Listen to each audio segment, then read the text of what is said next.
I had just returned home after a long assignment when I found strangers blocking my driveway.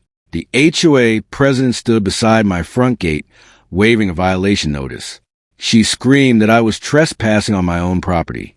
The deputies hadn't heard my side of the story yet.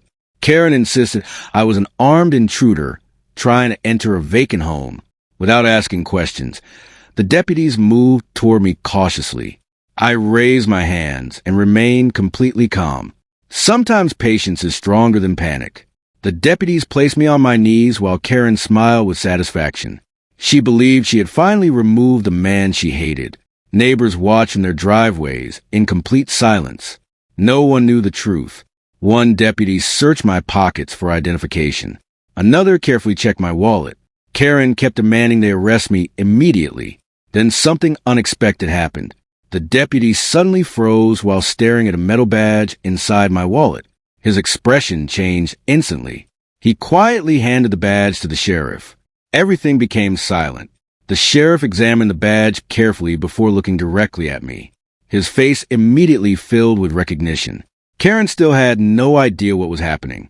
Her confidence began disappearing. Without hesitation, the sheriff ordered every deputy to step back. He personally removed the restraints from my wrists.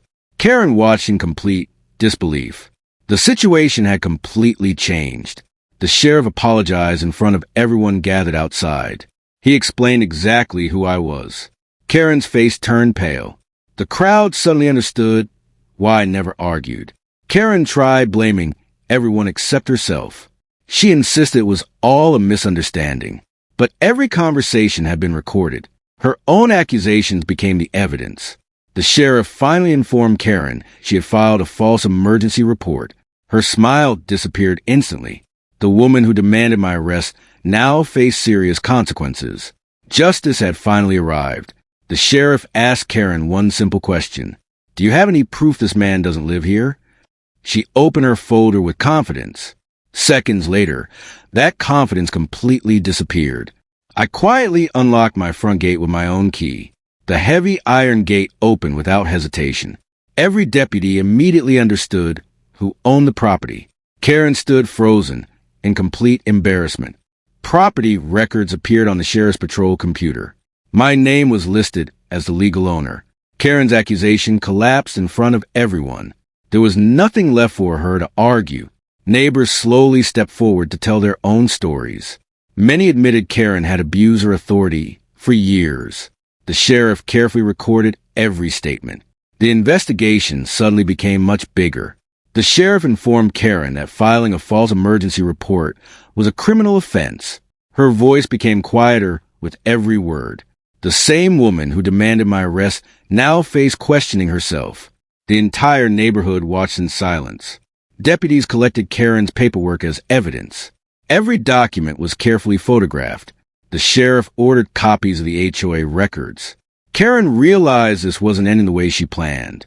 The sheriff officially cleared my name in front of everyone. He apologized for believing the false report. The neighbors quietly nodded with respect. Karen couldn't even look in my direction. Karen received a citation instead of the victory she expected. Her own false complaint had turned against her. The deputies escorted her away from my property. Justice finally spoke louder than accusations. As the patrol vehicles prepared to leave, the sheriff saluted me respectfully. The deputies followed his example. Karen looked back one final time before walking away. Her plan had completely failed. The neighborhood became peaceful once again. I closed my gate and walked back toward my home. Some people judge before they learn the truth. Karen learned that lesson in front of everyone.